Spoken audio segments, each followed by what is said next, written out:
অমলকান্তি আমার বন্ধু। স্কুলে আমরা একসঙ্গে পড়তাম। রোজ দেরি করে ক্লাসে আসতো, পড়া পারত না। শব্দরূপ জিজ্ঞেস করলে এমন অবাক হয়ে জানলার দিকে তাকিয়ে থাকতো যে দেখে ভারী কষ্ট হতো আমাদের। আমরা কেউ মাস্টার হতে চেয়েছিলাম, কেউ ডাক্তার, কেউ উকিল। অমলকান্তি সেসব কিছু হতে চায়নি। সে রোদ্দুর হতে চেয়েছিল। ক্ষান্ত বর্ষণ, কাক ডাকা বিকেলের সেই লাজুক রোদ্দুর, জাম আর জামরুলের পাতায় যা নাকি অল্প একটু হাসির মতন লেগে থাকে। আমরা কেউ মাস্টার হয়েছি, কেউ ডাক্তার, কেউ উকিল।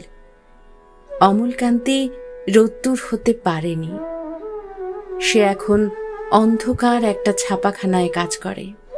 মাঝে মধ্যে আমার সঙ্গে দেখা করতে আসে, চা খায়, এটা ওটা গল্প করে, তারপর বলে উঠি তাহলে। আমি ওকে দরজা পর্যন্ত এগিয়ে দিয়ে আসি। আমাদের মধ্যে যে এখন মাস্টারি করে, অনায়াসে সে ডাক্তার হতে পারত।